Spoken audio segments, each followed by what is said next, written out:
Good evening, all the friends. Good evening. Good evening. मेरा साहब તમે introductory ચાલુ કરો. Okay. Okay. Good evening, all friends. Doctor મિત્રો, વચ્ચે એક શનિવાર હું પોતે જોડાઈ નતો શક્યો. મારા દીકરાના લગ્ન હતા અને આપ સૌને પૈકી ઘણા બધા ડોક્ટર મિત્રો લગ્નમાં આવ્યા હતા. ઘણા બધાને બોલાવી નથી શક્યો, એ બદલ દિલગીર છું. ખૂબ સારી રીતે દીકરાના લગ્ન આટોપી અને હવે ફ્રી થઈ ગયો છું. ફરી આપણે હંપાને આ એક નીતિ રીતિ જે નક્કી કરેલ હતી એ પ્રમાણે આપણે ફરી એકવાર દર શનિવારે જે વેબિનાર કરવાના હતા એ પ્રમાણે આપણે ફરી એકવાર મળ્યા છીએ. તો સૌને હું વેલકમ કરું છું. 15 જેટલા ડોક્ટર લગભગ જોડાઈ ચુક્યા છે. મોટે ભાગે ચાલુમાં બીજા ડોક્ટર્સ પણ જોડાશે એવી અપેક્ષા રાખીએ છીએ. સરસ યુનિક એક સબ્જેક્ટ સાથે આપણા સિનિયર ડોક્ટર મિત્રો ડોક્ટર કાચબા સાહેબ આપણી સાથે જોડાયા છે અને બહુ ટૂંકમાં હું એમને જ વિનંતી કરીશ. છેલ્લા સેશનની અંદર આપણે મળી થોડી વાત તો કરીશું બધા મળી, પરંતુ એમને મૂળ સબ્જેક્ટ જેના પર આજનો વેબિનાર છે એ માટે હું ડોક્ટર કાચબા સાહેબને વિનંતી કરીશ કે તેઓ એમનો વિષય લઈ અને આપ સૌને પોતાનું જ્ઞાન પીરસે. આપ સૌ શાંતિથી ડોક્ટર કાચબા સાહેબને સાંભળીશું. ડોક્ટર કાચબા સાહેબ. હા, first of all, thank you, Mera Sahib, for giving me this opportunity to share some topics which are, I think, essential for our routine practice also. તો દરેક મિત્રોને નમસ્કાર. મિત્રો, આજનો આ જે ટોપિક છે મારો, the ethics and medical malpractice by physician or doctor. મિત્રો, આપણે આ જે ટોપિક છે એ એથિક્સ, માલપ્રેક્ટિસ કે મેડિકલ નેગ્લિજન્સી, આ બધું આપણે સ્ટાર્ટિંગમાં જ્યારે આપણે એડમિશન લેતા હોય છે, આપણે જ્યારે કોઈ MBBSમાં કે હોમિયોપેથિકમાં કે આયુર્વેદિકમાં, તો એક સબ્જેક્ટ આવે છે દરેકને, ફોરેન્સિક મેડિસિન અને ટોક્સિકોલોજી. એ ખરેખર એ સબ્જેક્ટ ઘણીવાર જે સ્ટુડન્ટ હોય છે એ સેકન્ડ યરમાં એ આ સબ્જેક્ટ આવતો હોય છે, પણ જે સ્ટુડન્ટ જે છે એ એક્ઝામ પોઈન્ટ ઓફ વ્યૂ એને ચર્ચામાં કે ધ્યાનમાં લેતા હોય છે અને પછી એના વિશે ભૂલી જતા હોય છે. ઘણા બધા એથિક્સ, અને માલપ્રેક્ટિસ અને નેગ્લિજન્સી એવી હોય છે કે જે આપણે રૂટીન આપણી પ્રેક્ટિસ દરમિયાન એ ઘણો બધો ભાગ ભજવે છે અને એમાંથી ઘણું બધું શીખવા મળે છે. અહીંયા સવાલ એ નથી કે આપણે એલોપેથિક પ્રેક્ટિસ કરીએ છીએ, હોમિયોપેથિક કરીએ છીએ કે આયુર્વેદિક પ્રેક્ટિસ કરીએ છીએ, પણ એઝ એ ડોક્ટર એથિક્સ કે મોરાલિટી આ તો આપણને દરેકને એક્રોસ થાય છે આપણા પ્રેક્ટિસ દરમિયાન. એઝ એ ડોક્ટર આપણા સોસાયટીની અંદર આપણું જે ઇમ્પ્રેશન છે એના એ દરમિયાન, અને જ્યારે પણ કોઈ એપિડેમિક આવે, જ્યારે એન્ડેમિક પેન્ડેમિક કે એવું કોઈ રોગચારો ફાટી નીકળતો હોય ત્યારે સૌથી પહેલા આપણો જ ફાળો હોય છે ડોક્ટરનો. ત્યારે પબ્લિક કે પ્રશાસન ઘણીવાર એ નથી જોતું કે આપણી ડિગ્રી એલોપેથિક છે કે હોમિયોપેથિક છે કે આયુર્વેદિક છે. જે બધાએ આપણે આ જે કોરોનાની જે મહામારી થઈ એમાં આપણે જોઈ ચૂક્યા છે. તો મિત્રો, આપણે આગળ વધીએ કે શું છે આજના ટોપિકનું ઇમ્પોર્ટન્ટ અને શું છે ડિસ્કશન આપણે. તો એમાં આપણે વાત કરીશું એથિક્સ વિશે, અને ખાસ કરીને મેડિકલ એથિક્સ વિશે. સ્ક્રીન ઉપર તમે જોઈ શકો છો. અને એમાં મેડિકલ એટિક્વેટ્સ અને ઓથ શું છે, પછી મેડિકલ માલપ્રેક્ટિસ કોને કહેવાશે, મેડિકલ નેગ્લિજન્સી કોને કહેવાશે, અને કોઈ પણ ડોક્ટર હોય, રાઇટ્સ ઓફ ડોક્ટર, આપણા શું અધિકારો છે એના વિશે આપણે ચર્ચા કરીશું. તો પહેલા આપણે થોડુંક ટર્મિનોલોજી જોઈએ કે ભાઈ આ બધું શું છે, કોને કહેવાશે. તો આપણે એક ટર્મિનોલોજી અહીંયા જોઈએ કે દાખલા તરીકે એથિક્સનો મતલબ શું થાય છે એમ. તો જનરલી એથિક્સ એ ગ્રીકમાંથી લેવામાં આવે છે, ટર્મિનોલોજીમાંથી. એનું which stands for the rules of conduct that govern the natural disposition in human beings. એટલે કે આપણા દરેક ડોક્ટરના નૈતિક સિદ્ધાંતો શું છે. આમ તો અહીંયા પહેલા મેં એક ઉપર એથિક્સનું એ સિમ્બોલ આપ્યો છે, જેમાં integrity, morality, principle, honesty, value, honour, choice conscience, responsibility, આ બધું છે એ એક જનરલ પબ્લિક માટે છે કે કોઈ માણસ આપણા ઇન્ડિયાના કોન્સ્ટિટ્યુશન પ્રમાણે એની વર્તણૂક, વાણી, એની morality, responsibility towards the society, towards his family members, towards his business or any service, એ શું હોઈ શકે એમ. તો આ એક જનરલ એથિક્સ છે, રાઈટ. હવે આપણે જ્યારે વાત કરીએ કે ભાઈ મેડિકલ એથિક્સની, તો એમાં એક ડોક્ટર પ્રત્યે લોકો શું અપેક્ષા રાખે છે, અને મેડિકલ ફેટર્નિટી અથવા તો એના કલીગ્સ એની પાસેથી શું અપેક્ષા રાખે છે, તેને એથિક્સ કહેવાય છે. આપણે આપણું ડિસ્પોઝિશન હ્યુમન બિંગ્સનું એઝ અ મેડિકલ પર્સન કેવું હશે એના વિશે છે. The word moral is taken from the Latin mores, concerning with the goodness or badness of the human character of the behaviour. બરાબર છે કે આપણી અંદર સારા કે ખરાબ શું લક્ષણો છે અને આપણે એને કેવી રીતે વર્તીએ છીએ, આપણું બિહેવિયર, એના વિશે છે.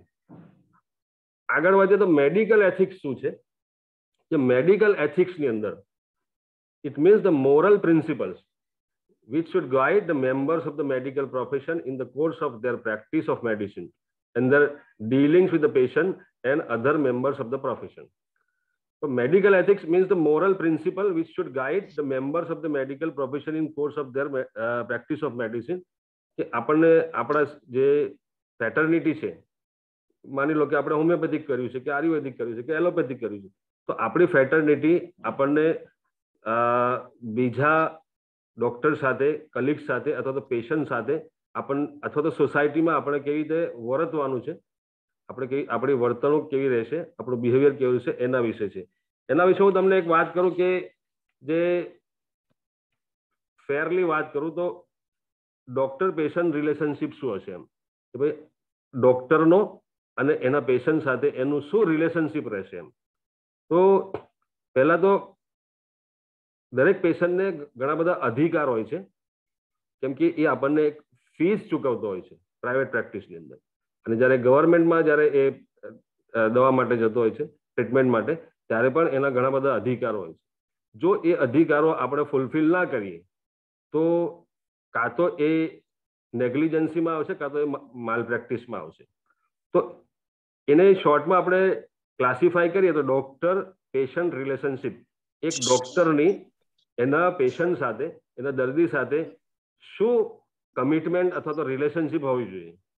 તો એના માટે સૌથી પહેલા છે કે we should exercise the reasonable degree of the skill and knowledge, કે આપણે જે આપણું નોલેજ છે એઝ એ ડોક્ટર, આપણા અંદર જેટલી બી સ્કિલ છે, જેટલું બી નોલેજ છે, એ સ્કિલ અને નોલેજના આધારે આપણે પેશન્ટને ટ્રીટમેન્ટ કરવાની છે, right. Then another thing is we should attend and examine the patient. If we are practicing private practice, then we can refuse the patient on certain ground. આપણે પેશન્ટને દવા આપણે ના પાડી શકીએ છીએ, પણ એના માટે કોઈ ચોક્કસ ગ્રાઉન્ડ હોવું જોઈએ. ઇમરજન્સી કેસીસની અંદર આપણે પેશન્ટને રિજેક્ટ નથી કરી શકતા. તો જ્યારે આપણે એક હોસ્પિટલ કે ક્લિનિક લઈને બેઠા છે, તો આપણી એ ફરજ બને છે કે આપણે એ પેશન્ટને એક્ઝામિન કરવું પડશે અને એને એટેન્ડ કરવું પડશે. અનલેસ એન્ડ અનટિલ કોઈ આપણે, દાખલા તરીકે ઘણીવાર એવું થાય કે આપણે પોતે જ બીમાર હોઈએ, તો we can refuse the patient on that ground. Then બીજી વસ્તુ છે આપણા ડોક્ટર એન્ડ પેશન્ટ રિલેશનશિપની અંદર કે we should furnish proper and suitable medicine.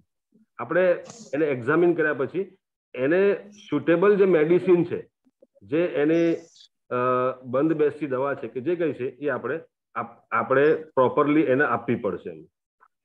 Then after giving such medicine, we should give a clear instruction regarding the medicine, regarding its dose, regarding its time.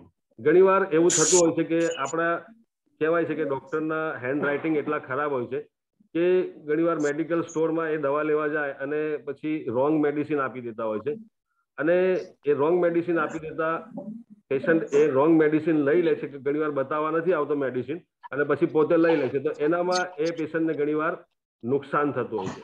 હવે તો ગવર્મેન્ટે પણ એવું કીધું કે ભાઈ તમે જે એનું કન્ટેન્ટ છે એ ક્લિયરલી કેપિટલ અક્ષરમાં લખીને પ્રિસ્ક્રિપ્શનમાં આપવું જોઈએ તાકે મેડિકલ વાળાને પણ સમજ પડે અને પેશન્ટને પણ સમજ પડે. So whenever we prescribe any medicine, we should educate the patient that you have to take this medicine how many times in a day, or there are certain medicines which should be taken empty stomach, or there are certain medicines which should be taken after the eating. So these are the certain guidelines we should give our patient, we should educate our patient, and we should also advise our patient regarding the diets. What should we not take, which type of the diet we should not take. તો આપણે doctor અને patient રિલેશનશિપમાં આવશે આપણી એક morality અને આપણી એક જવાબદારી બનશે. બીજી વસ્તુ પ્રોગ્નોસિસ વિશે. કોઈ પણ ડિઝીઝ જ્યારે આપણી પેશન્ટ આવે છે તો at least we should educate our patient about the same prognosis of the same disease. We should also instruct either directly to the patient or sometimes with the patient's relative. For example, if a patient of tuberculosis comes to we people, then we should give the medicine. Also, we should give the prognosis. Same thing is for cancer, carcinoma, or major illness માટે આપણે એનો પ્રોગ્નોસિસ વિશે આપણે એને કહેવું પડશે. Then we should warn the patient about the side effects of the prescribed drug. એ જે કઈ મેડિસિન આપણે એને પ્રિસ્ક્રાઇબ કરીએ છીએ, ઘણી બધી મેડિસિન છે, irrespective of allopathy, homeopathy or Ayurveda, that those medicine less or more having certain side effects, right? Especially in the allopathic medicine. So each and every medicine has certain side effects in allopathy. So this, for that medicine, the side effect of that particular medicine, we should also warn the patient. If you are not warn the patient, આપણે પેશન્ટને કહીએ ને કે જો ભાઈ આ મેડિસિનને આટલી સાઇડ ઇફેક્ટ છે. ફોર એક્ઝામ્પલ તમને દાખલો આપો કે NSAID, non steroid anti inflammatory medicine, long term use of this medicine may produce a peptic ulcer or a renal failure. So we should educate the patient. We should warn the patient that you haphazardly you cannot take unless and otherwise the advice of the doctor. If we are not warn this type of the advice to our patient, then it comes the negligence. If the patient having some injury, some gross effect in his body, and if the patient prove in the court कि साहेब मैंने कशुं ज कीधुं नहोतुं, so it comes under the review of negligence, and for that a doctor might be punished. So these are the certain things which should we take with the doctor patient relationship. Then we should take a consent. જ્યારે patient આપણી પાસે દવા લેવા આવે છે, he has given a consent. Otherwise in medical fraternity, in medical practice, we have to take a consent. But as the patient comes directly to our clinic or hospital, it means that he has given the consent. The consent, the written consent or valid consent comes when a patient goes for certain operation or certain any certain procedure. For example, IVP, intravenous pyelography, or taken biopsy or any operation. When the patient goes to this type of the procedure or operation, then a valid consent should be taken. Valid consent કોને કહેવાય? For valid consent, a person should be above 18 years of age. 18 વર્ષથી ઉપર હોવો જોઈએ, and his mentally he is a sound. Mentally sound હોય તો જ valid consent આપી શકે. 18 વર્ષથી નીચે હોય તો એ પોતાનું ઓપરેશન કે બીજાને કોઈની એ કન્સન્ટ નહીં આપી શકે. મેન્ટલી સાઉન્ડ ના હોય, સપોઝ એ માણસ મેડ છે તો એ, અથવા તો એવી કન્ડિશનમાં કોઈ ઇન્ફ્લુઅન્સમાં છે, કોઈ ડ્રગના ઇન્ફ્લુઅન્સમાં છે, અથવા તો આલ્કોહોલ લીધું છે અને એ મેન્ટલી સાઉન્ડ નથી, તો એવી કન્ડિશનમાં એ કન્સન્ટ વેલિડ કન્સન્ટ નહીં આપી શકે. તો કન્સર્નનો મતલબ કે આપણી પાસે જ્યારે દવા લેવા આવે છે એઝ અ જનરલ પ્રેક્ટિસ, તો એનો ત્યારે રિટર્ન કન્સર્ન લેવો જરૂરી નથી. Because the patient comes to we people as a for treatment, it means he has given the concern. But whenever there is any certain procedure, જેમ કે body પર કોઈ પ્રોસિજર કરવાની, કે બાયોપ્સી લેવાની છે, કોઈ નાની સર્જરી છે, અથવા તો કોઈ પ્રોસિજર કરવાની છે, for example IVP, intravenous pyelography, or bronchoscopy, or any operation, at that time consent, valid consent is required. So this is also comes under the doctor-patient relationship. It is our moral duty that we have to be advise our patient. બીજી વસ્તુ છે કે investigation. Whenever there is a requirement of investigation in certain disease, we should go through the investigation and the result of investigation. For example, if a patient comes to us for having a lower respiratory tract infection, and if clinically, if we think that it might be either bronchitis or pneumonia, then we should always advise for the X-ray and other routine blood examination. Same thing, for example, if the patient of acute appendicitis comes to we people for the treatment, then directly we cannot treat that patient without a proper investigation. Otherwise, legally, this may also produce an act of omission. There are two types of the things which across in our practice. It is act of omission and another is act of commission. Act of omission means when a reasonable person, when a competent person, means a doctor, is omit something, and due to this omitting, if a patient has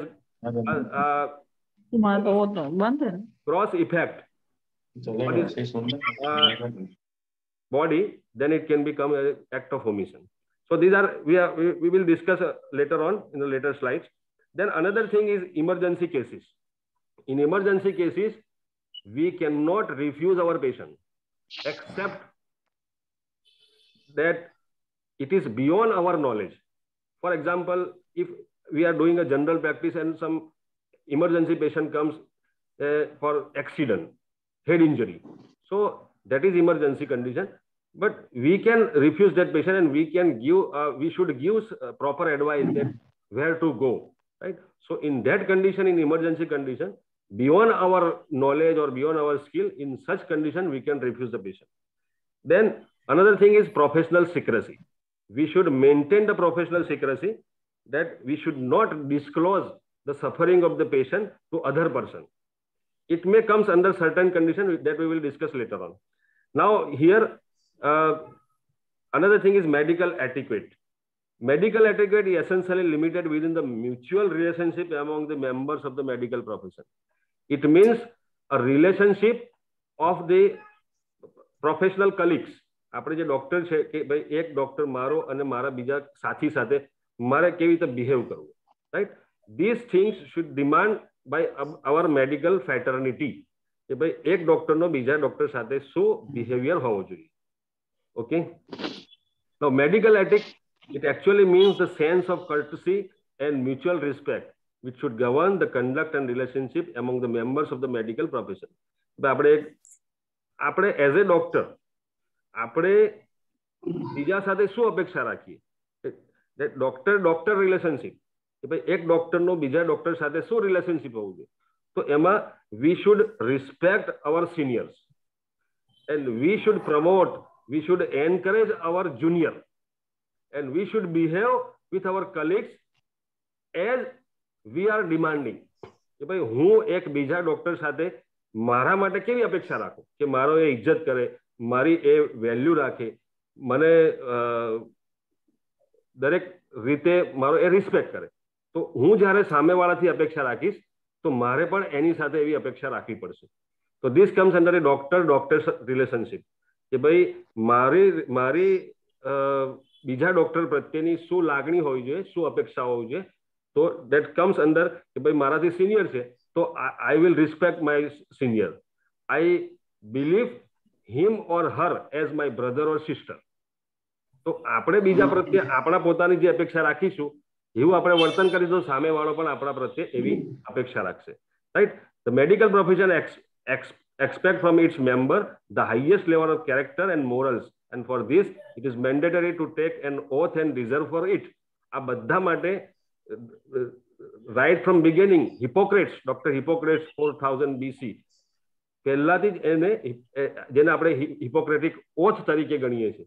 તો before starting our practice, as we have passed in our faculty, we should take an oath, whether it is a allopathic science, whether it is a homeopathic science, or whether it is a Ayurvedic science, or whatever it is.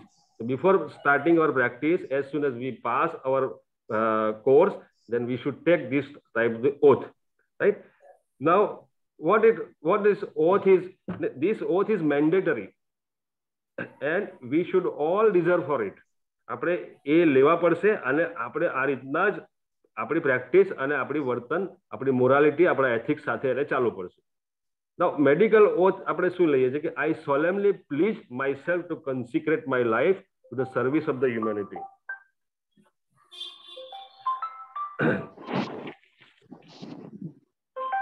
I solemnly pledge myself to consecrate my life to the service of humanity. કે હું sincerely સત્ય નિષ્ઠા સાથે મારી જાતને my self to કન્સિક્રેટ અર્પણ કરું છું મારી લાઈફને કે હ્યુમનની સર્વિસ માટે. આ શું મેસેજ? 10 મિનિટ બાકી છે. હા. I will not use my medical knowledge contrary to the laws of humanity. I will not use my medical knowledge contrary to the laws of humanity. જે હ્યુમેનિટી લો છે, જે લીગલ જે એથિક્સ બનાવેલા છે, એના વિરુદ્ધ હું કોઈ કામ નહીં કરું. I will maintain the utmost respect for human life. અને હું કોઈ પણ કાર્ય માણસની જે લાઈફ છે એને હું રિસ્પેક્ટ કરીશ. I will not permit consideration of religion, nationality, race, political beliefs or social standing to intervene between my duty and my patient. હું મારી પ્રેક્ટિસ દરમિયાન, મારા મેડિકલ પ્રેક્ટિસ દરમિયાન કોઈ પણ પેશન્ટ આવશે, હું એને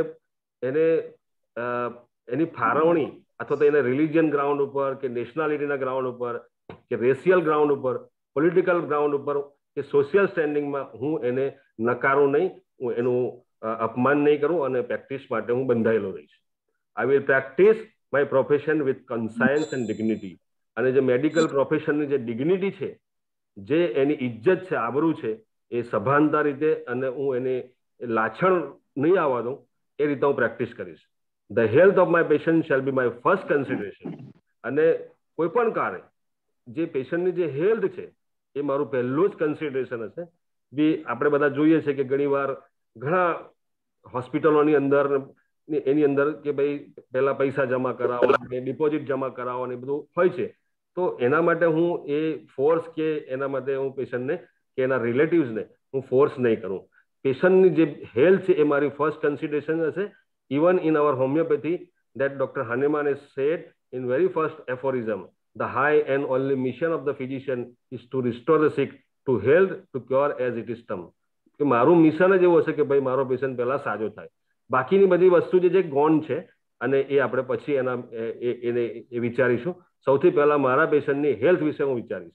આઈ will respect the secrets which are confined to મી.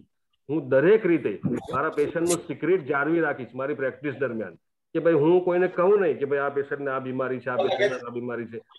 અમુક કન્ડિશનમાં આપણે એનું સિક્રેટ ખોલી શકીએ છીએ, પણ એ પણ લીગલી, જેને આપણે કહેવાય પ્રોફેશનલ સિક્રેસી ઓર પ્રિવિલેજ્ડ કોમ્યુનિકેશન. પ્રિવિલેજ કોમ્યુનિકેશન, અહીંયા તમને એક એક્ઝામ્પલ આપું કે પ્રિવિલેજ કોમ્યુનિકેશન એ છે કે દાખલા તરીકે કોઈ એવો પેશન્ટ આવ્યો, ફોર એક્ઝામ્પલ તમારી પાસે HIV પોઝિટિવ પેશન્ટ આવ્યો, તમે એને ખબર છે કે આ HIV પોઝિટિવ પેશન્ટ છે. કાયદો શું કે છે? We will not disclose the patient's disease or patient suffering. પણ એવી કોઈ બીમારી છે કે સોસાયટીને પ્રોબ્લેમ કરશે, ઇન્ફેક્ટેડ કરશે, જેમ કે અત્યારે કોરોના ચાલે, તો કોઈ કોરોના પોઝિટિવ પેશન્ટ તમારી પાસે આવ્યો તો ત્યારે તમે પ્રશાસનને કે લાગતા વળગતાને એના ઘરવાળાને કે એને જાણ કરી શકો છો. એમાં કોઈ ગુનો નહીં થાય. અધરવાઇઝ કોઈ પણ પેશન્ટનું સિક્રેટ આપણે જો ખોલી નાખીએ તો એ ગુનો બને છે અને એ મિસકન્ડક્ટમાં આવશે અને એના માટે આપણે સજા થશે. I will give to my teachers the respect and gratitude which is their due. અહીંયા જે કઈ આપણા જે ટીચર્સ છે જેને હાથ નીચે આપણે ભણ્યા છે એનું આપણે રિસ્પેક્ટ કરીશું અને એમને આપણે વાલી ગણીશું. I will give to my teacher the respect and gratitude which is their due. અને એ એમનું ડ્યુ છે આપણી પાસે. જેમ એકલવ્યનું આપણો એક્ઝામ્પલ આપણી પાસે છે. તો આપણા ટીચરનું સન્માન, માન સન્માન કરવું જોઈએ અને એને આપણે આપણા સારા અને ખરાબ, સારા પ્રોગ્રામની અંદર અને ખરાબ કોઈ વસ્તુ આપણા સોસાયટી, આપણે ખાનદાનમાં કે એમાં કોઈ પ્રોબ્લેમ થાય તો આપણે એને જાણ કરી અને એમને અંદર આપણે બોલાવી શકીએ. I will maintain by all means in my power the honour and noble tradition of medical profession. હું કોઈ પણ જગ્યા ઉપરથી એવું વર્તન કે એવું કામ નહીં કરું કે જે મેડિકલ પ્રોફેશનને લાછનરૂપ થાય અથવા તો મારી જાતને લાછનરૂપ થાય. જેમ કે અત્યારે તાજો જ એક્ઝામ્પલ કોઈએ નાખ્યું છે આપણા ગ્રુપની અંદર કે કોઈ અમદાવાદની અંદર કોઈ પોલીસ એ આપણે કોઈ નાર્કોટિક્સ ડ્રગ્સ પકડી છે તો ડોક્ટરને પકડ્યો છે. ડોક્ટર એનો તો એ એવી વસ્તુ છે કે શેડ્યુલ H ની અંદર એ ડ્રગ જે બાન ડ્રગ છે એ આપણે એને પ્રેક્ટિસ કે એનું પ્રિસ્ક્રિપ્શન નથી કરી શકતા. તો હું આ મેડિકલ પ્રોફેશનને લાછન લાગે એવું કામ નહીં કરું. My colleagues will be my brothers and sister. મારા જે અત્યારે આપણે જેમ આગળ ડિસ્કસ કર્યું મેડિકલ એટિક્વેટની અંદર કે ભાઈ મારા જે કલીગ્સ છે એ મારા બ્રધર અને સિસ્ટર છે. હવે આપણે આપણા બ્રધર અને સિસ્ટર સાથે કેવું વર્તન કરીશું તો આપણે આપણા કલીગ સાથે પણ એવું વર્તન કરીશું. I make this promise solemnly freely and upon my honour. હું આ મારી અંતરાત્માને ધ્યાનમાં રાખીને અને મારા સિન્સિયરલી હું આ પ્રોમિસ કરું છું મારા પ્રેક્ટિસ દરમિયાન. તો આ રીતના આપણે દરેકે ઓથ લેતા હોય છે અને લેવાના હોય છે અને એની ઉપર આપણે વર્તવાનું હોય છે. હવે આપણે બીજો જે ટોપિક હતો કે the term medical malpractice, એની અંદર શું છે કે it covers the all failures in the conduct of the doctors. આપણે જે આ ઓથ લીધા અને જે સમજ્યા એ આપણે એવી રીતે નહીં વર્તીએ અને એમાં ફેલ જઈશું તો then it is considered as a medical malpractice where it impinges upon their professional skills, ability and relationship.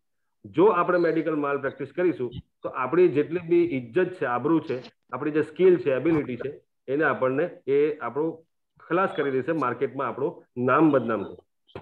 Now it divided into two broad types. જે મેડિકલ માલ પ્રેક્ટિસ છે એ બે ભાગમાં વહેંચાય છે. એક તો પ્રોફેશનલ મિસકન્ડક્ટ અને બીજું છે મેડિકલ નેગ્લિજન્સી. પ્રોફેશનલ મિસકન્ડક્ટ કોને કહીશું? Where the personal professional behaviour falls below that which is expected of a doctor. લોકો અથવા તો મેડિકલ ફેટર્નિટી અથવા તો આપણે કહીએ કે આપણી કાઉન્સિલ એક ડોક્ટર પાસેથી શું અપેક્ષા રાખે છે કે આપણું પર્સનલ એવું કોઈ કામ કે એવું કોઈ કૃત્ય કે જે સોસાયટીને, મેડિકલ ફેટર્નિટીને કે આપણા સમાજને લાછનરૂપ થાય, આપણું એવું બિહેવિયર કે દાખલા તરીકે ફોર એક્ઝામ્પલ કોઈ પેશન્ટ આપણી પાસે મેલ ડોક્ટર છે અને ફિમેલ પેશન્ટ છે તો આપણે એવું ગેરવર્તણૂક કરી ફિમેલ પેશન્ટ સાથે right and that false below which is expected of a doctor. It may cause under the it may also known as a misconduct, where the standard of the medical care given to medical negligence બીજો જે ભાગ છે જેનો મતલબ થાય છે medical negligence, where the standard of medical care given to a patient is considered to be inadequate. આપણે જે આપણી પાસે જે સ્કિલ છે, whether you are MBBS doctor, whether you are BHMS or Ayurveda, તમે જે 4.5 વર્ષ અને 1 વર્ષની ઇન્ટર્નશિપ સાથે તમે જે ભણીને આવ્યા છો, જે સ્કિલ તમારામાં જે છે, જે એબિલિટી છે, જે નોલેજ છે, એ નોલેજ, એ સ્કિલ અને એ એબિલિટી તમારા પેશન્ટમાં વાપરવા માટે ઇનએડિક્વેટ છે અથવા તો ફેલ્યોર છે, એ ફેલ્યોર અથવા તો એ ઇનએડ્યુકેટ અથવા તો એ આપણી ઇન્ટેલિજન્સી એ પેશન્ટમાં ના વાપરીએ અને એના કારણે પેશન્ટને કોઈ નુકસાન થાય. એ નુકસાન ઘણા બધા જાતના હોય છે કે સિમ્પલ પણ હોય અને ગ્રોસ નુકસાન પણ થયું હોય. તો એમાં જયારે ફેલ્યોર થાય then it is called as a medical negligence. જો એ પૂરું થઈ જાય તો પાછા રીજોઈન થઈ જજો. 2 મિનિટ જેવું બાકી છે. 2 મિનિટ જેવું બાકી છે તો બધાને રિક્વેસ્ટ છે કે ફરી જોઈન થજો. આપણે થાય વચ્ચે ગમે ત્યારે પૂરું થાય પછી ફરી જોઈન કરી દેજો. Okay continue. હવે પ્રોફેશનલ મિસકન્ડક્ટ અથવા તો ઇનફેમસ કન્ડક્ટ થોડું ડિટેલમાં આપણે જોઈએ કે એવો એની conduct of the doctor which might reasonably be regard as disgraceful or dishonourable as judged by the professional men of a good repute and competence.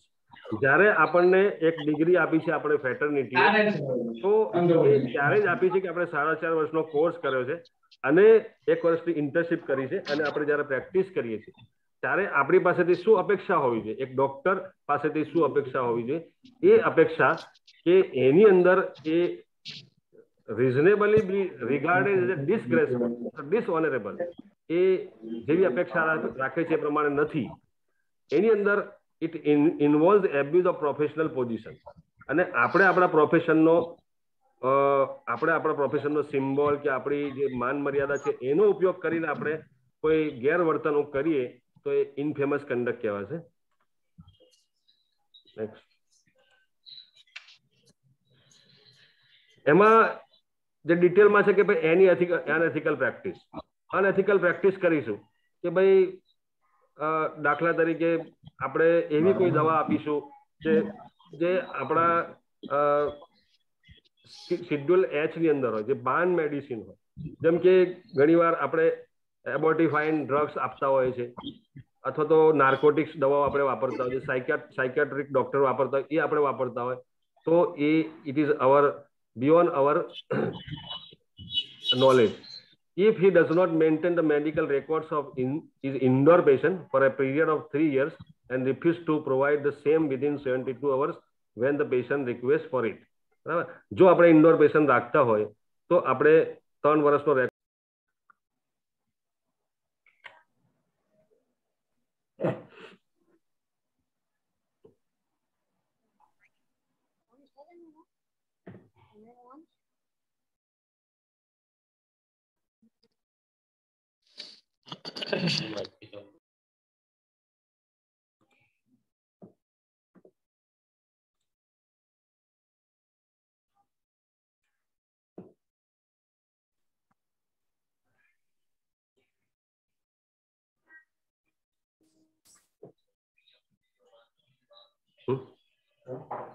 હા.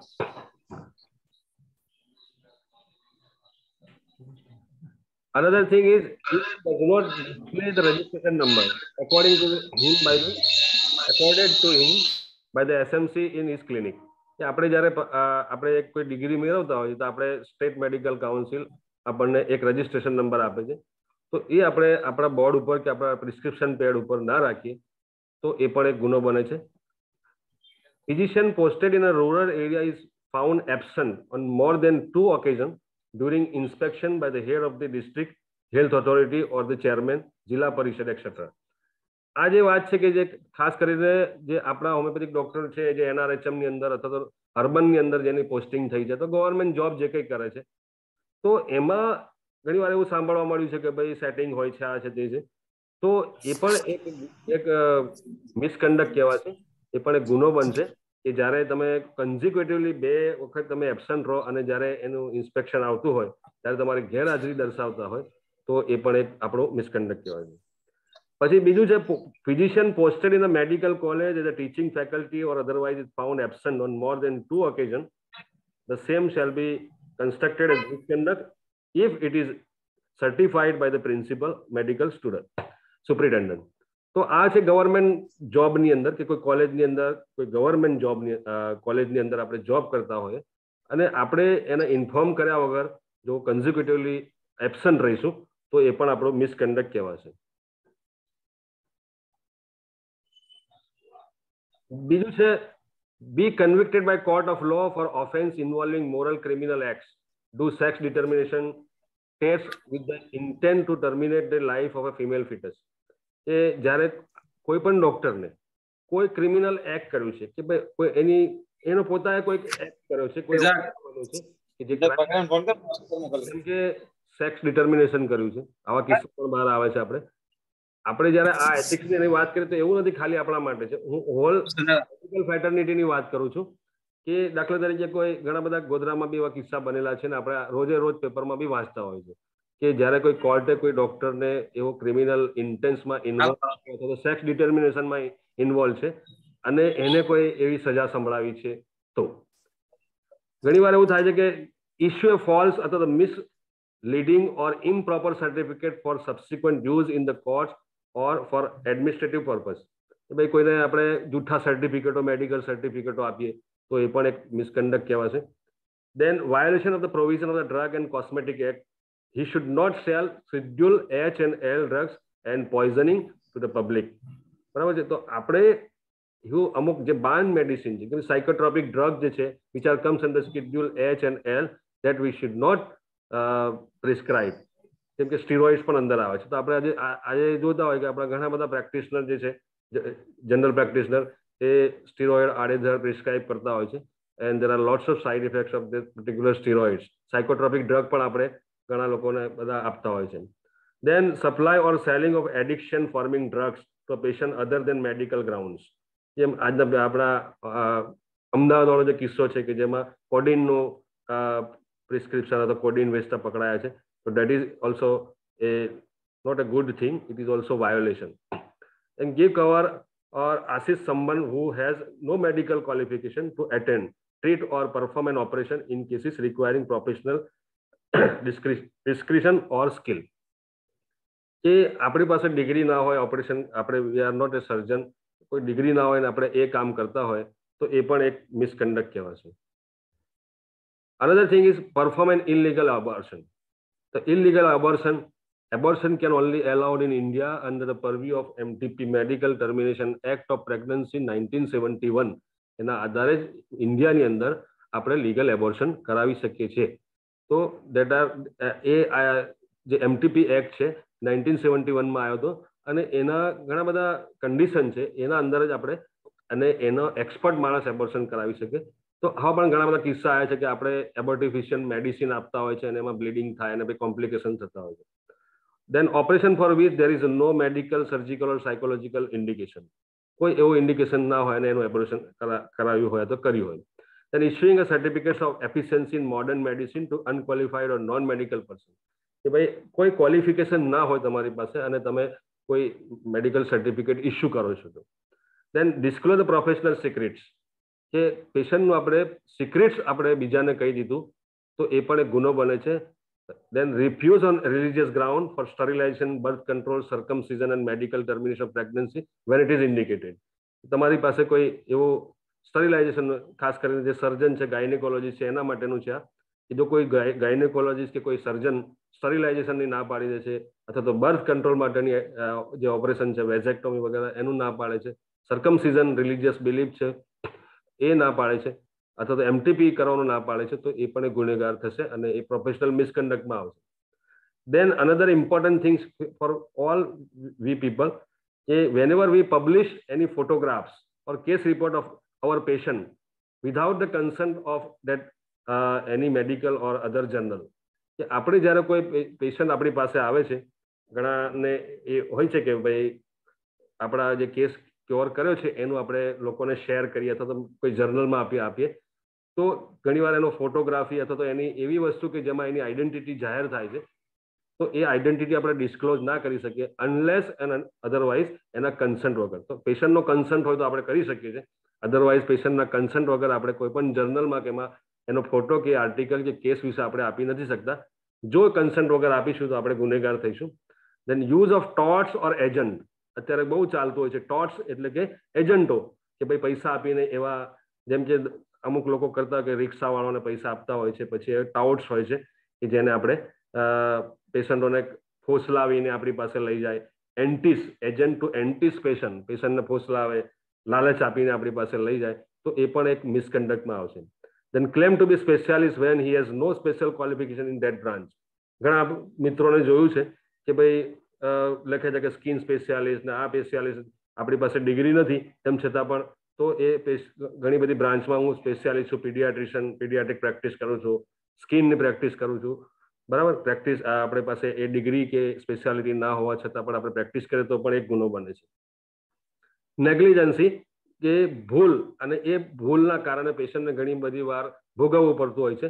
3 જાતની ઇન્જરી થતી હોય છે પેશન્ટની અંદર. એક તો it can be compensate by money or medicine. એવી injury કે એવી પ્રોબ્લેમ કે પેશન્ટને એ પૈસા આપવાથી અથવા તો ટ્રીટમેન્ટ આપવાથી એ મટી શકે છે. દેન અનધર ઇઝ ડેન્જરસ, કે ઘણીવાર આપણા ભૂલના કારણે કે પેશન્ટને પ્રોબ્લેમ થયો અને પેશન્ટ એક્સપાયર થઈ ગયો. તો બીજી એક કન્ડિશન છે grievous injury. Grievous injury, that type of the injury which cannot be compensated by money or medicine. Here the death of the patient is not there, but the patient, there is a permanently loss of structure and function of some part of the body. For example, આપણે ઘણા બધા case પેપરમાં પણ વાંચતા હોય કે ભાઈ કોઈ ઓપ્થેલ્મોલોજીસ્ટ દાખલા તરીકે કોઈ ડ્રોપ્સ લખી આપે અને એ ડ્રોપ્સ એક્સપાયર છે, તો એમાં કોઈ એવું ઇન્ગ્રેડિયન્ટ છે કે જેના કારણે પેશન્ટની જોવાની, આંખની જોવાની શક્તિ કાયમ માટે જતી રહી. અહીંયા પેશન્ટ મળતો નથી પણ એની જોવાની જે શક્તિ છે એ વિઝન એનું લોસ થયું પરમેનન્ટલી, તો that is cold as grievous injury અથવા તો ગ્રીવિયસ હર્ટ. તો એમાં પણ એને સજા થશે. તો એબ્સન્સ અહીંયા મેડિકલ નેગ્લિજન્સી આપણે ડિફાઇન કરીશું તો એ કેવી રીતે ડિફાઇન કે absence of reasonable care and skill. કોઈ ડોક્ટર પાસેથી એના નોલેજ પ્રમાણે એ રિઝનેબલ કેર અથવા તો એનું સ્કિલનો ઉપયોગ ના કરે અથવા તો wilful negligence of medical practitioner in the treatment of patient which causes bodily injury or death of the patient. અહીંયા મેં તમને આગળ કીધું એમ એક્ટ ઓફ ઓમિશન આવશે અને એક્ટ ઓફ કમિશન આવશે. Negligence consist of 2 acts, not doing something that a reasonable man under the circumstances would do. એક reasonable માણસ અથવા તો એક કોમ્પિટન્ટ માણસ, એક સર્જન અથવા તો એક ફિઝિશિયન જ્યારે એની પાસે પેશન્ટ આવે છે ત્યારે એના પેશન્ટને એ એડવાઇસ નથી આપતો કે ભાઈ તું એક્સરે કે સોનોગ્રાફી કે સીટી સ્કેન કરાવી લે કે બ્લડના રિપોર્ટ કરાવી લે, એનો ઓમિટ કરી દે છે જાણી જોઈને. તો that is called act of omission અને એના કારણે પેશન્ટને નુકસાન થાય છે. તો it can be under negligency. Then act of commission. Act of કમિશનમાં doing something which is a reasonable prudent man under the circumstances would not do. કે જાણી જોઈને ફોર એક્ઝામ્પલ કમિટ કરે છે. કમિટ બે એક્ટ ઓફ કમિશન એ ભૂલ એટલા માટે કરે છે કાં તો એને એટલું નોલેજ નથી કાં તો એ આળસુ છે અથવા તો એને ધ્યાન નથી આપ્યું. જેમ કે for example after the birth of the baby the cord can be tied. જે કોર્ડ હોય પ્લાસેન્ટલ કોર્ડ જે અમ્બેલિકલ કોર્ડ જે આપણે કહીએ એ અમ્બેલિકલ કોર્ડને આપણે ટાઈડ કરવું પડશે, બાંધવું પડશે by a gynaecologist or is staff. પણ એ ભૂલી એ એવોઇડ કરી દે છે અને એમાં બ્લીડિંગ થઈ જાય છે અને પેશન્ટનું ડેથ થઈ જાય છે.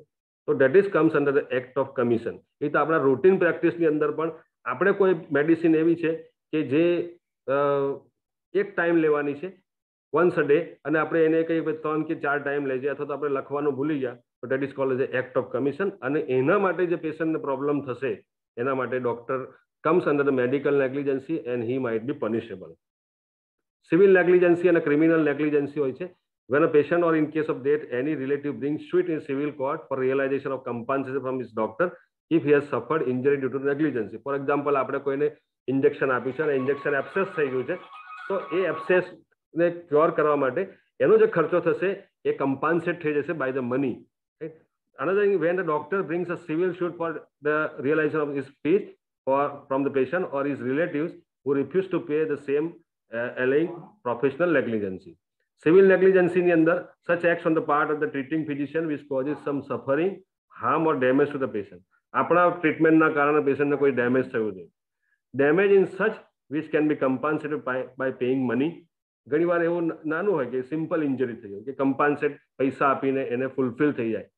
Does not come under the purview of CRPC and IPC. એવું કોઈ ઇન્જરી થઈ હોય કે જે ક્રિમિનલ પ્રોસિજર કોડમાં ના આવતું હોય અથવા તો ઇન્ડિયન પિનલ કોડમાં ના આવતું હોય, that is does not demand the legal punishment. અને એમાં કોઈ લીગલ પનિશમેન્ટ ના થતી હોય તો ક્રિમિનલ નેગ્લિજન્સીની અંદર આવશે કે ભાઈ criminal negligence is more serious than civil negligency when the patient has died mostly associated with a drunkenness or impaired efficiency due to the use of the drug by the doctor. કે ભાઈ ઘણીવાર કોઈ doctor દારૂ પીને ડ્રંકનનેસ કરીને બેઠો છે અને પછી ટ્રીટમેન્ટ કરે છે અને એમાં કોઈ એનાથી ભૂલ થઈ ગઈ.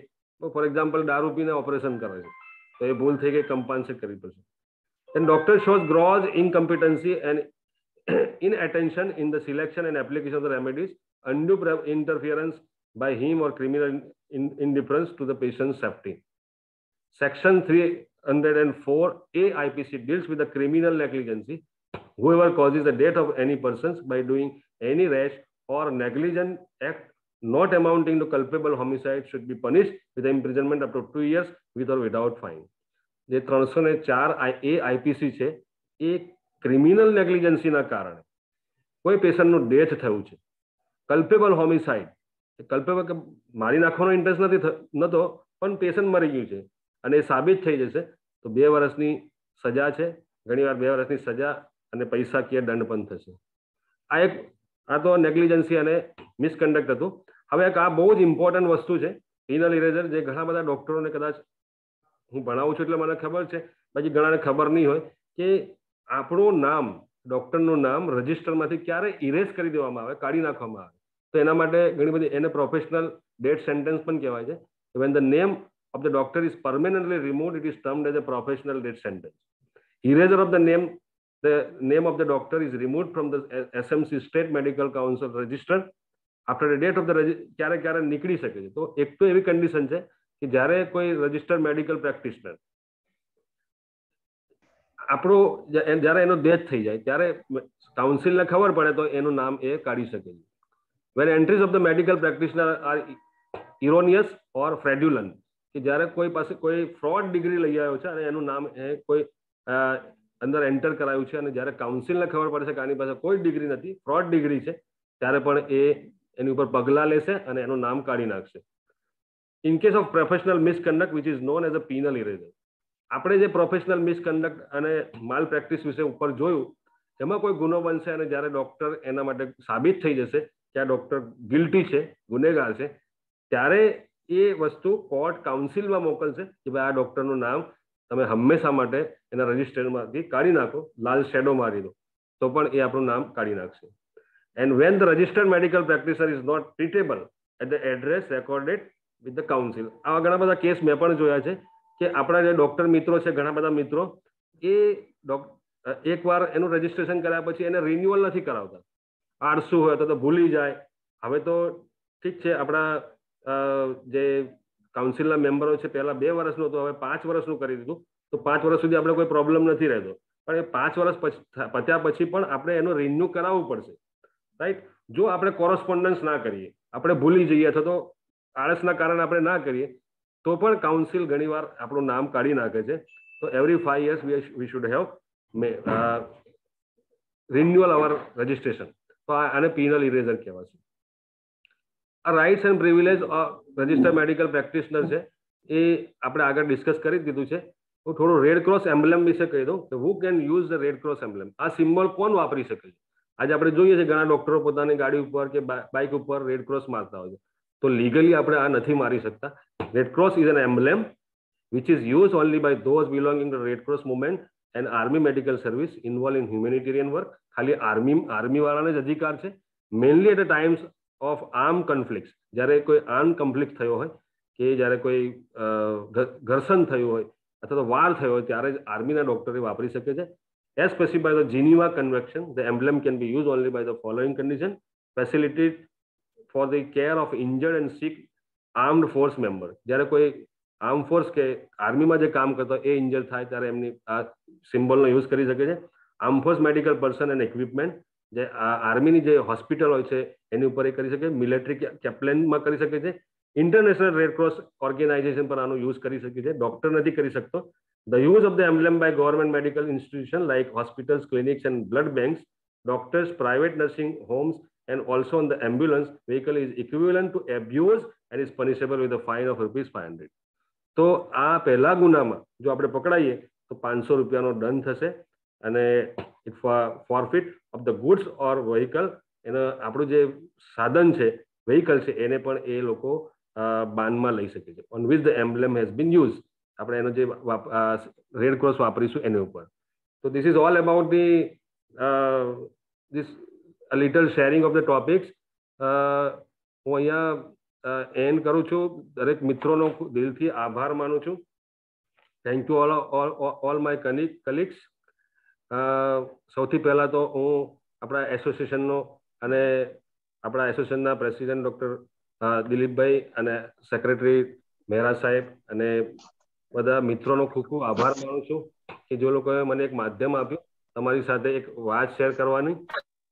ડૉક્ટર વિશાલ સોની સાહેબનો પણ અહીંયા હું ખૂબ આભાર માનીશ, કેમ કે મને ઘણા બધા ટોપિક્સ અને એમાં મને એમની આપણી કોલેજની લાઇબ્રેરીને યુઝ કરવા માટે ઘણી બધી મેડિકલ રેફરન્સ માટે મને એમને આપી અને એક હિંમત આપી. અને દરેક મિત્રોને કે જે થયા છે એ લોકોનો પણ ખૂબ ખૂબ આભાર. મારા પ્રિન્સિપાલ ડૉક્ટર અવનીશ ગુપ્તા સાહેબનો પણ ખૂબ ખૂબ આભાર માનીશ. મારા મિત્રો સમીર, ડૉક્ટર મામજી સાહેબ, સલીમ, જે કંઈ જોઈન થયા છે બધાનો, અને જે કોઈ કારણસર નથી જોઈન થઈ શક્યા એનો પણ હું આભાર માનીશ કે એક શેર કર્યું મેં તમારી સાથે, કે જે ખરેખર આપણે જ્યારે ભણતા હોય છે ત્યારે વાંચતા હોય છે, અદરવાઇઝ ઘણા બધા ઇમ્પોર્ટન્ટ પોઈન્ટ્સ હતા કે જેને આપણે ફરી એને આપણે એ કર્યું. અહીંયા હું સ્પેશિયલ આભાર ડૉક્ટર કેવુર સોનીનો ખૂબ ખૂબ આભાર, દિલથી આભાર માનીશ કે જેમને મને આખું ટોપિક્સનું એક મને એડવાઇસ આપી કે આ ટોપિક્સ તમે લેજો. અને આખું જે આ પ્લાનિંગ હતું, આખું જે સ્લાઇડ જે બનાવી હતી એ ડૉક્ટર કેવુર સોની સાહેબે બનાવ્યું હતું. એમનો ખૂબ દિલથી તહે દિલથી આભાર માનું છું. અને મને એક ગાઈડલાઈન આપી એ બદલ કેવુર સોની સાહેબનો આભાર. મેરા સાહેબ, thank you very much. Vijaybhai. Ready હોય કોઈને તો પૂછો.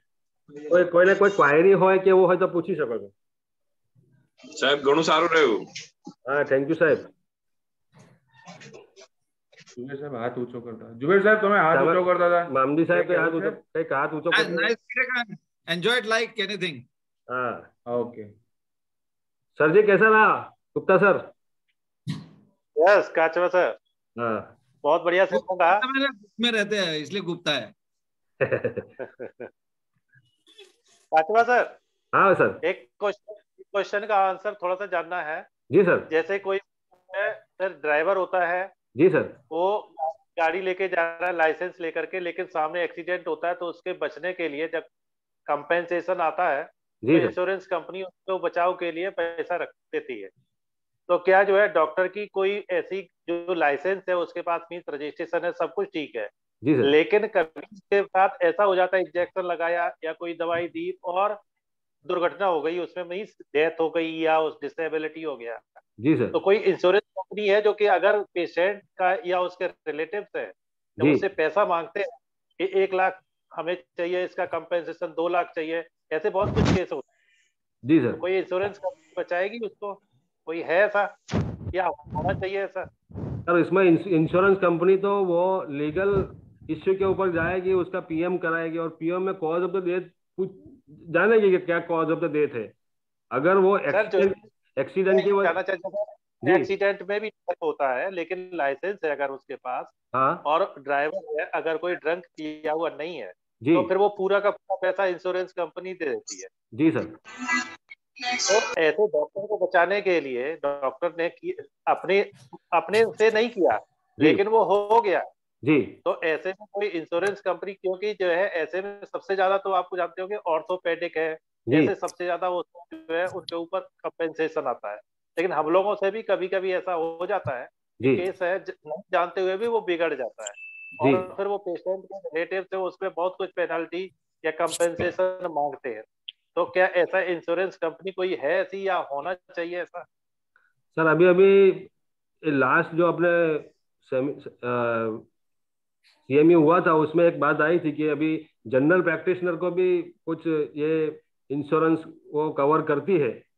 मुझे एग्जैक्ट अपने लिए मालूम नहीं है कि भाई अपने होम्योपैथिक डॉक्टर या आयुर्वेदिक डॉक्टर्स के कवर करती है कि नहीं, लेकिन एक बात आई थी कि वो ऐसा कोई है जो कवर करती है। If I can interfere, one association is going on in Surat. They have adapted a lots of things like this, and they have hired one means company. They are providing everything to these types of doctors. Right. It's the one that is the insurance association. Okay, sir. That is the quota. For कोई question? Anybody?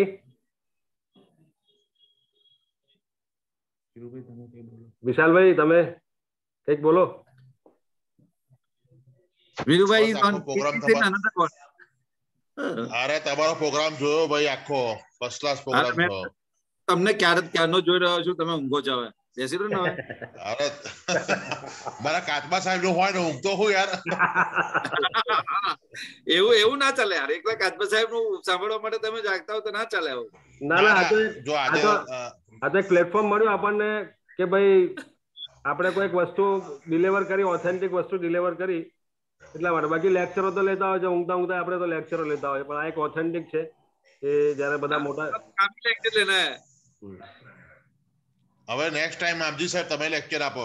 તમારું lecture બધું સાંભળ્યું નથી. Next lesson તમે કરો. કેવુરભાઈ છે line પર? હા છે સાહેબ. હા કેવુરભાઈ કોણ છે હવે આવતા શનિવારે? હવે આવતા શનિવારે હવે આ વિશાલ સર મોદી સર ને કહે છે, બાકી ગુપ્તા સર બી છે ડેન્ગ્યુ માટે, ડેન્ગ્યુ નું એક્સપ્લેન કરવા માટે અમારા કોલેજના પ્રિન્સિપાલ ગુપ્તા સર રેડી છે. બધા વારાફરતી લેફ્ટ થાય છે. જેને બી જોઈન કરવું હોય એટલે બે માંથી મામજી સર અથવા ગુપ્તા સર બે માંથી એક જણ તો આવશે જ. એ એમનું I am ready at any time, even just now I am ready. આજે અનાઉન્સ કર દો આવતા શનિવારનું, બરાબર ને? એટલે એમનું તો પેલું શું, એમનું જે ડેન્ગ્યુ ઉપર હશે અથવા મામજી સાહેબ નું કોઈ ટોપિક હશે ને, એ આખો ટોપિક ડિઝાઇન કરીને આવશે. ક્લિનિકલ ટોપિક હું ડિઝાઇન કરીને હા એટલે અડધો અડધો ટાઈમ થઈ જશે એમ. એટલે એક કાલ સુધીમાં આવી જશે, કાલ અથવા પરમ દિવસ સુધીમાં આવી જશે. આપણે એક વીક પછી લેવાનું. ડિસાઈડ કરી લો જો પછી એવડા છેલ્લે હું તું એવું થાય. ના એ તો જે બી લેવાનું કાલે ડિસાઈડ ના કરી ના દેજો. એટલો ટાઈમ અડધો અડધો વેચી લેવાનો, અડધો અડધો કલાક. હા બોલો. હા એ બી ચાલે. ના એક મીટિંગ તો મહેરા સાહેબ તમે હવે એને વાઇન્ડ અપ કરો. ઠીક છે. બીજા હવે ડોક્ટર વિજયભાઈ તો છે, ડોક્ટર વિજયભાઈ છે અંદર? હા વિજયભાઈ છે ને, વિજયભાઈ કઈ એ એમને કોઈક ગાયનેક મળવા આવ્યા છે એટલે કદાચ કદમ મીટિંગમાં એમનો અવાજ મ્યુટ હશે. હોય તો જુઓ એમને આપણે દાસિયાની સાહેબ નથી તો વાઇસ પ્રેસિડેન્ટ સાહેબ જોડે આપણે વાઇન્ડ અપ કરવા, અને એ પણ ના હોય તો પછી હું કરું? હા તમે કરો. બીજાને એકવાર રિમાઇન્ડર કરાવો. વિજયભાઈ. ડોક્ટર વિજયભાઈ. હા હા હા હા યસ યસ મેરા સાહેબ બોલો. અલા વિડિયો હા હવે ચાલુ કરો તમારો. ખૂબ સરસ. હા હા ખૂબ સરસ માહિતી ડોક્ટર કાચબા સાહેબે આપણને આપી, અને જી આજનું જે સેશન છે બહુ સરસ રહ્યું. 25 થી વધારે ડોક્ટરો આપણી જોડે જોડાયા, અને આ સેશનનું પૂર્ણાહુતિ કરવા માટે હું આપણા એસોસિએશનના vice president doctor Vijay Patel સાહેબને વિનંતી કરીશ કે આ સેશનનું પૂર્ણાહુતિ માટે બે શબ્દ કહે. નહીં, અહંપા ગોધરા દ્વારા જ્ઞાન યજ્ઞ રૂપી જે યજ્ઞ શરૂ કર્યો છે ને, એમાં જે છે ખરેખર બધા ખૂબ એમને ખૂબ ખૂબ ધન્યવાદ. અને જેને જ્ઞાન મેળવવું છે એના માટે બહુ ઉત્તમ જ છે. અને હું આશા રાખું કે વધુમાં વધુ ડોક્ટરો જોડાય અને સંખ્યાની ચિંતા ન કરે. આપણે આ ચાલુ રાખીએ, જેટલા બી મિત્રો, એટલે જે સ્પીકર હોય ખાસ કરીને હતાશ ના થાય. ના ના 2000 પહેલા દિવસ 14 જ હતા, હા બરાબર. તો આપણું કામ છે ભાઈ જ્ઞાન આપવાનું, ને પેલા લોકોનું લેવા વાળા લેશે, બરાબર. બરાબર. 14 માંથી 24 થયા કાચબા સાહેબ? હે 14 માંથી 24 થયા આજે એમ? હા 24 એટલે આપણે આ કન્ટિન્યુ રાખીશું. અને ઘણા બધા સ્પીકર આપણી જોડે other than homeopathic Ayurveda doctor સિવાય બી એવા છે જે આપણી આ વેબિનાર સિરીઝમાં જોડાવાના છે ભવિષ્યમાં. તો આશા રાખું કે બધા ડોક્ટર મિત્રોને સારું જ્ઞાન મળે. અને આપણો પ્રોફેશન એવો છે કે ભાઈ અપડેટ આપણે રહેવું જોઈએ. નવી નવી જે પણ પદ્ધતિ આવે, નવી દવાઓથી, દરેક વસ્તુ જૂનું પણ કેટલુંક આપણું રિવાઇઝ થતું હોય છે આ બહાને. અને થેન્ક્સ ટુ કોવિડ અને ટેકનોલોજીના કારણે આપણે ઘરે બેઠા બેઠા એકબીજાની નજીક આ માધ્યમથી આવી શકીએ છીએ. તો આનો આપણે લાભ લેવો જોઈએ. આપણા આત્મીયતા બી વધશે અને જ્ઞાનમાં પણ વધારો થશે. તો ફરીથી બધાને ધન્યવાદ, આભાર. અને આવતા શનિવારે નવા વિમલ વક્તા જોશી અને સાહેબ નવા બી સ્પીકર જોડાયેલા સાથે. છે. ઓકે, વિમલભાઈ પણ છે ત્યાં. ઓકે, સરસ હા સરસ. વિમલભાઈ. ચલો ખૂબ ખૂબ આભાર દરેક મિત્રોનો. Thank you very much. મળીએ. ઓકે ચલો આવતા શનિવારે મળીએ. Okay bye, good night.